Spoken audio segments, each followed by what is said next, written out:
Hello everyone, welcome to GS question paper. GS question paper में हम लोग history के कुछ ऐसे क्वेश्चंस को लेकर के आए हैं जो कि यूपी टीजीटी पीजीटी के लिए मोस्ट इम्पॉर्टेंट है। इसके अलावा और भी जितने एग्ज़ाम्स होते हैं उन लोगों के लिए भी इम्पॉर्टेंट हो जाता है, लेकिन यूपी टीजीटी पीजीटी में क्वेश्चंस थोड़े से ऐसे पूछे जाते हैं जो कि मैंने कुछ क्वेश्चंस को देखा है जो कि आईएएस पीसीएस तक के लेवल में नहीं पूछे गए हैं, बहुत ही डीप से पूछे जाते हैं। चलिए उन्हीं क्वेश्चंस को आज सॉल्व करते हैं और देखते हैं आप लोग कितने क्वेश्चंस को सॉल्व कर पा रहे हैं। फर्स्ट क्वेश्चन है, नवपाषाण युग के लोगों का निवास स्थल मतलब किस तरीके का था? क्वार्टजाइट शैल का बना हुआ था, ग्रेनाइट शैल का, प्राकृतिक शैल का या ईंट निर्मित गृह? यहाँ पे कौन सा आंसर सही होगा? हम लोग का फोर्थ ऑप्शन सही होगा, ईंट निर्मित गृह। चलिए इसके बारे में देखते हैं। नवपाषाण, अच्छा इसका आप लोग स्क्रीनशॉट लेकर के भी रख सकते हैं। यहाँ पर दिया है नवपाषाण युग के सबसे जो कि पुराने कृषक समुदाय के लोग थे वह मिट्टी और सरकंडे के बने गोलाकार या आयताकार के घर में रहते थे, लेकिन यहाँ पे ऑप्शन में ऐसा दिया नहीं है, दिया हुआ है कच्ची ईंटों के घर। तो मेहरगढ़ में रहने वाले नवपाषाण के लोग अधिक उन्नत थे, वह कच्ची ईंटों के घरों में रहा करते थे, जबकि बुर्ज होम एवं गुफ कराल जो कि कश्मीर में स्थित है वहाँ गर्तावास यानी कि गड्ढों में घर बने हुए घर के साक्ष्य प्राप्त होते हैं और यहीं पर मानव के साथ साथ पशु मतलब कुत्ते का भी शवाधान पाया गया है। नवपाषाण युग के प्रथम प्रस्तर उपकरण, ये पॉइंट मैंने इसलिए दिया हुआ है क्योंकि ये क्वेश्चन में पूछा गया है। नवपाषाण युग के प्रथम प्रस्तर उपकरण उत्तर प्रदेश की टोंस नदी घाटी में सर्वप्रथम 1860 ईस्वी में लेमन सूरियर ने प्राप्त किया था। ये आप लोग अपने एग्जाम के पॉइंट ऑफ व्यू से इसे ध्यान में रखिएगा। नेक्स्ट क्वेश्चन है, किस पुरातात्विक स्थल से अग्नि उपासना का साक्ष्य मिला है? यूपी पीजीटी का क्वेश्चन है। हस्तिनापुर, आलमगीरपुर, कौशाम्बी या फिर लोथल? तो किस पुरातात्विक स्थल से अग्नि उपासना, ये थोड़ा सा बदल दिया है, यानी कि आपको हवन कुंड या अग्निवेदी के साक्ष्य इस तरीके से भी है। तो हवन कुंड हमको हस्तिनापुर, आलमगीरपुर, कौशाम्बी और लोथल, तो लोथल से प्राप्त होते हैं। लोथल के अलावा कहाँ होते हैं, आइए इसके बारे में हम लोग देख लेते हैं। लोथल से रिलेटेड जितने भी पॉइंट हैं एग्जाम में पूछे गए हैं वो आपको यहाँ पे दिया हुआ है। अग्निकुंड के साक्ष्य लोथल एवं कालीबंगा से प्राप्त हुए हैं। फर्स्ट पॉइंट है, लोथल भोगवा नदी के तट पर है, भगवान ने भोगवा नदी के तट पर है। सर्वप्रथम इसकी खोज किसने की थी? क्वेश्चन पूछता है कब और कहाँ किसने की थी? डॉक्टर एसआर राव ने 1957 में की थी। यह स्थल पश्चिमी एशिया से व्यापार का प्रमुख बंदरगाह था, गोदीवाड़ा था बंदरगाह था। लोथल में घर और नगर दोनों रक्षा प्राचीर से घिरे होते थे, ये आपका पॉइंट बन जाता है। और लास्ट पॉइंट है, कौन कौन से अवशेष प्राप्त हुए हैं? तो यहाँ पे पूछ लेता बाट और माप कहाँ से मिले हैं? लोथल से मिले हैं। 3 युगल समाधियाँ कहाँ से मिली हुई हैं? तो ये भी लोथल से प्राप्त हुए हैं। घोड़े के अवशेष नहीं मिलते थे, लेकिन यहाँ पे लघु मृण्मय मूर्ति मिली है, ये भी आपका लोथल से है। बंदरगाह, चावल और बाजरे का प्रथम साक्ष्य मिलता है। फारसी मुद्रा या मुहर भी यहीं से मिलती है और पाषाण के उपकरण भी मिलते हैं। ये सारे के सारे मोस्ट इंपॉर्टेंट है, अलग अलग करके क्वेश्चन भी पूछे जा सकते हैं। नेक्स्ट है, कृषि को बढ़ावा देने के कितने कारणों का ऋग्वेद में उल्लेख है? ये थोड़ा सा अलग क्वेश्चन है, आपके यूपी टीजीटी पीजीटी का है। 4 कारणों का, 5 कारणों का, 6 कारणों का या 7 कारणों का? तो ऋग्वेद में कितने कारणों का उल्लेख है कृषि को बढ़ावा देने के लिए? तो ये है 4 कारणों का। यहाँ पे फर्स्ट ऑप्शन सही होता है, लेकिन इसके बारे में हम लोग देख लेते हैं। ऋग्वेद के चौथा मंडल किससे है? कृषि कार्यों से संबंधित है। अन्न ही पशु और मानव जीवन पर निर्भर करता है। संपत्ति और मेघा प्राप्त करना, सम्मान प्राप्त करना आदि ये कारण बताए गए हैं। लेकिन ऋग्वेद संहिता के मूल भाग कृषि के महत्व केवल 3 शब्द प्राप्त होते हैं। कौन कौन से शब्द हैं? उर्दर, धान्य और संपत्ति। उर्दर मतलब अनाज को नापने वाला पात्र। चलिए नेक्स्ट क्वेश्चन है, ऋग्वेद में पंचजन्य किसे कहा जाता था? आर्यों की 5 जनजातियों को, अनार्यों की 5 जनजातियों को, या एक गांव के 5 मुखिया को, या 5 गांव के मुखिया को? इसमें ऋग्वेद में पंचजन्य किसे कहा गया है? फर्स्ट ऑप्शन सही होता है, आर्यों की 5 जनजातियों को पंचजन्य कहा जाता था। इसका भी डिटेल देख लेते हैं। ऋग्वेद में आर्यों के 5 कबीले होने की वजह से उन्हें पंचजन्य कहा गया है। यह कौन कौन थे? अनुद्रोह, पूर्व, तुर्वश और युद्ध। ऋग्वेद में जन शब्द का उल्लेख कितनी बार मिलता है? तो ये 275 बार में। और किस शब्द का उल्लेख नहीं मिलता है? तो वो है जनपद। इसे आप लोग ध्यान रखिएगा। नेक्स्ट है, निम्नलिखित में से किस राजा ने सर्वप्रथम संस्कृत में एक विस्तृत अभिलेख जारी किया था? ये आपका टीजीटी पीजीटी का क्वेश्चन है। अशोक, रुद्रदामन, खारवेल या गोंडोफर्नेस? इसमें रुद्रदामन सेकेंड ऑप्शन सही होता है। इन्होंने सर्वप्रथम संस्कृत में एक विस्तृत अभिलेख जारी किया। इसको देखते हैं। रुद्रदामन एक महान विजेता होने के साथ साथ एक उच्च कोटि के विद्वान थे। उन्होंने सबसे पहले विशुद्ध संस्कृत भाषा में सबसे लंबा अभिलेख रुद्रदामन का है, जूनागढ़ अभिलेख। उसके समय में उज्जैन शिक्षा का प्रमुख केंद्र भी था। ये पॉइंट आप लोग ध्यान दीजिएगा। नेक्स्ट है, भारत में सोने के सिक्के जारी करने वाला पहला राजा कौन था, या किस राजवंश ने सबसे पहले जारी किया था। ये दो टाइप के क्वेश्चन पूछे जाते हैं। राजवंश पूछेगा तो आपको लगाना है कुषाण वंश। हाँ, नहीं, राजवंश पूछता है तो कुषाण नहीं, ऑप्शन में वहाँ पे दिया रहता है, तो आपको देना होगा कि इंडो यूनानी या हिंद ग्रीक जो थे वो लोग पहले सोने के सिक्के जारी किए थे, लेकिन यहाँ पे ऐसा कुछ दिया नहीं है। राजा पूछा है कुजुल कर्फिशस, विम कर्फिशस, कनिष्क, चंद्रगुप्त द्वितीय। तो पहला राजा था विम कर्फिशस, 2 ऑप्शन सही होता है। विम कर्फिशस भारत में सोने के सिक्के जारी करने वाला पहला राजा था। ये कुषाण वंश का शासक था। इसके बारे में यहाँ पर पूरा डिटेल दिया गया हुआ है। आप लोग स्क्रीनशॉट भी ले सकते हैं और ऐसे भी पढ़ सकते हैं, ज़्यादा हम नहीं बताएंगे। मेन पॉइंट है कि विम कर्फिशस सोने के सिक्कों के सबसे बड़े फोर्स जारी करने वाले राजा थे। और कनिष्क इसमें दिया हुआ है, कनिष्क भी आप लोग कोई लोग गलत कर सकते हैं, तो ये भी कुषाण वंश से ही संबंधित थे। और ये विम कर्फिशस के बाद आते हैं। इनका 78 ईस्वी के लगभग माना जाता है कार्यकाल। उन्होंने जो शुरुआती सिक्के जारी किए थे, चौड़े सोने और तांबे के सिक्के, एक तरफ ग्रीक, हिंदू, बुद्ध और बौद्ध के अलावा गैर बौद्ध देवी देवताओं की पूरी पैंटी को चित्रित किया गया है। इन सभी सिक्कों के अग्रभाग पर राजा की आकृति दिखाई देती थी। अब यहाँ पे दिया है भारत में सोने के सिक्कों के बड़े ढेर जारी करने वाले पहले राजा कौन थे, या ये तो आप लिखेंगे विम कर्फिशस, लेकिन अगर जो क्वेश्चन यहाँ पे पूछा जाए सर्वप्रथम सोने के सिक्के किस राज्य के राजाओं ने जारी किए, 4 ऑप्शन यहाँ पे पूछा गया है। मौर्य, इंडो ग्रीक, गुप्त, कुषाण। तो बाकी ये तीनों कुषाण वंश से संबंधित है, कुजुल, कर्फिशस, विम और कनिष्क, लेकिन यहाँ पे ऐसा नहीं दिया हुआ है, तो कुषाण वंश ने, इंडो ग्रीक सेकेंड ऑप्शन सही होगा इस क्वेश्चन के लिए। यहाँ पर देखते हैं कनिष्क ने सर्वप्रथम शुद्ध सोने के सिक्के अगर जो पूछा जाए तो कनिष्क ने चलाए थे। सबसे ज़्यादा सोने के सिक्के किसने चलाए थे, तो वो गुप्त राजवंश ने चलाए थे सबसे ज़्यादा सोने के सिक्के। ये क्वेश्चन भी पूछा है, वहाँ पे गुप्त राजवंश सही होगा। और भारत में सर्वप्रथम सोने के सिक्के हिंदू यूनानी शासकों ने जारी किए। क्वेश्चंस को फंसाने के लिए आपको 3 तरीके से क्वेश्चन पूछा जा सकता है। ये तीनों पॉइंट आप लोग ध्यान रखिएगा सोने के सिक्कों के बारे में। राज तिलक के तुरंत पश्चात जहांगीर द्वारा जारी किए गए अध्यादेशों में 10वां अध्यादेश संबंधित था। उसके साम्राज्य में शराबबंदी, जागीरदारों के क्षेत्र, राज्य की बीमार जनता के राज्य पर खर्च, या किसी के घर पर दूसरे व्यक्ति द्वारा जबरदस्ती अधिकार जमाने से रोकना। ये पीजीटी का क्वेश्चन है, इसको ध्यान से देखिएगा। जहांगीर के द्वारा जारी किए गए 12 अध्यादेश थे, उसमें से 10वां अध्यादेश के बारे में इसमें पूछा गया है।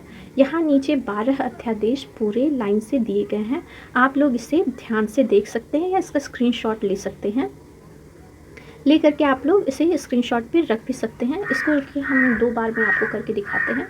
फर्स्ट दिया हुआ है 12 अध्यादेश। पहला था टैक्स के बारे में, टैक्स वसूलने के बारे में और करों को समाप्त करने के बारे में है। दूसरे में दिया था उसने सरायों, मस्जिद और कुओं के निर्माण और चोर डकैती को कम करने के लिए। तीसरा है मृतकों की संपत्ति का अधिकार किसको दिया जाएगा और जिसके कोई ना हो उस पर कैसे खर्च किया जाएगा।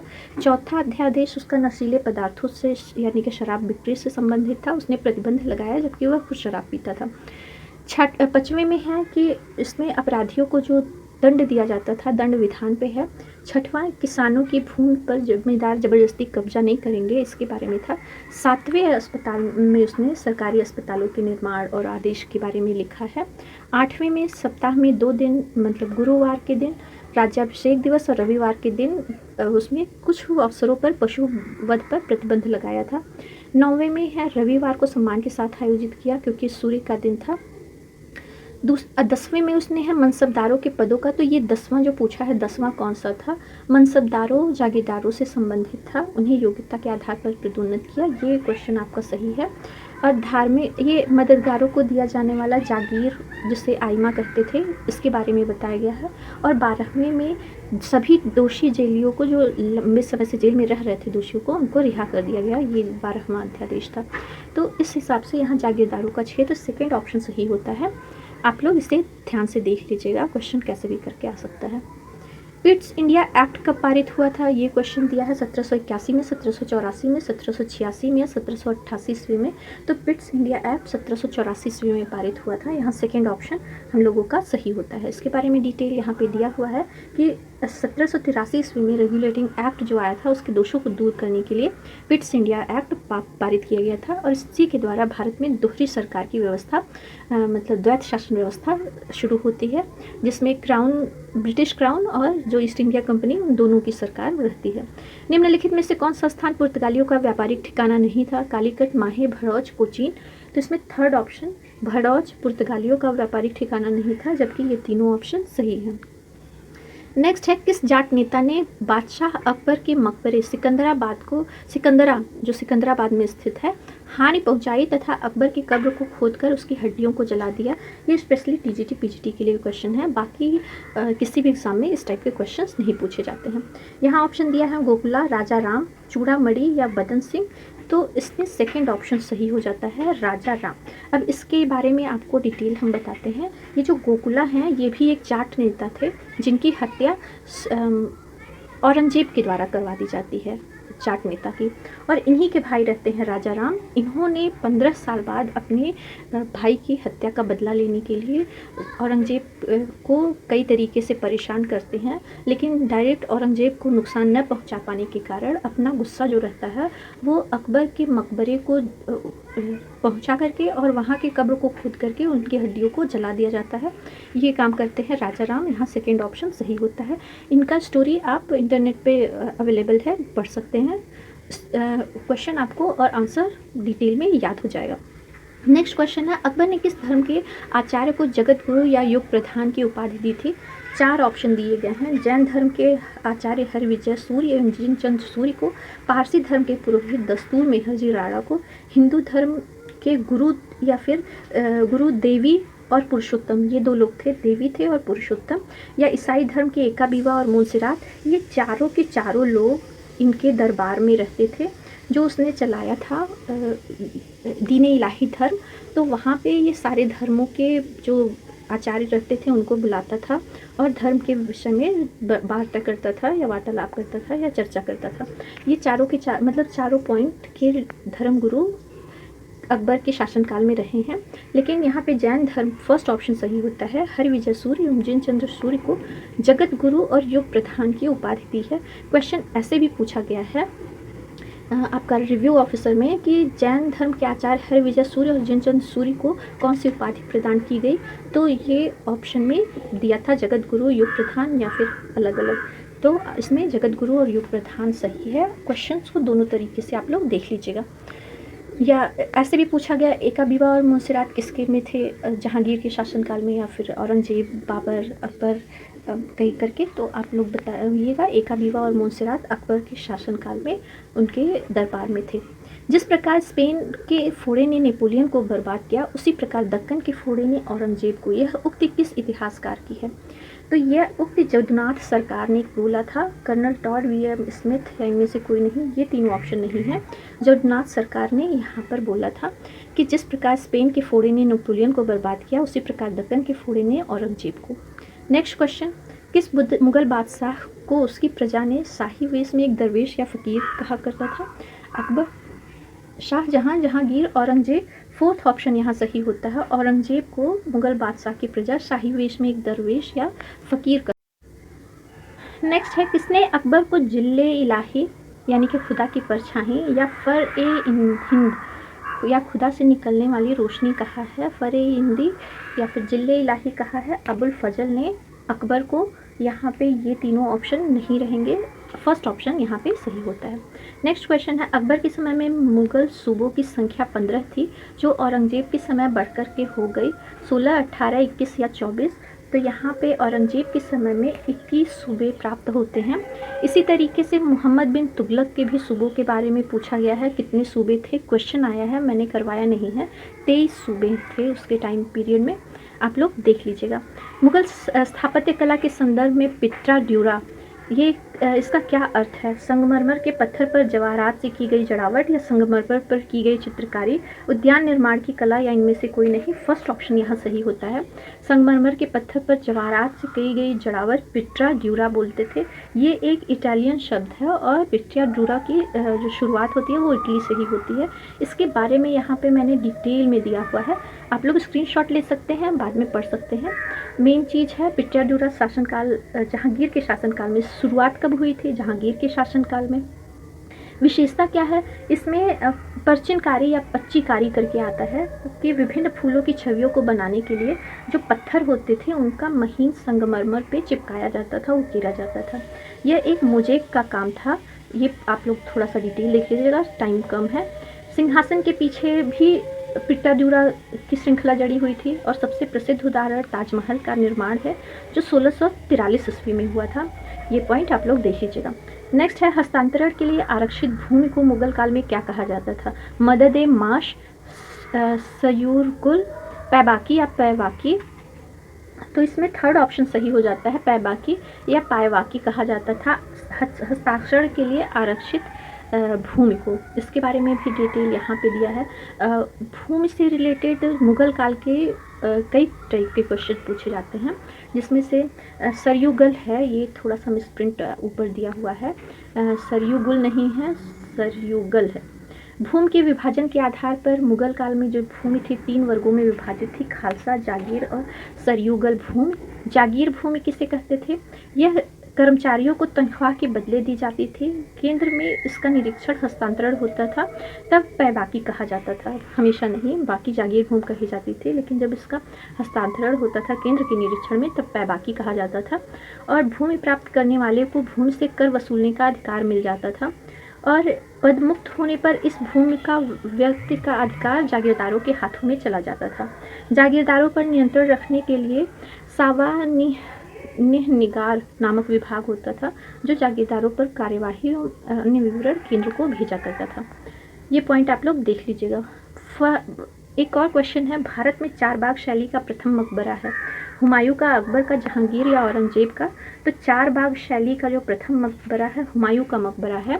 इसके बारे में भी यहाँ पे डिटेल्स है, आप लोग देख लीजिएगा।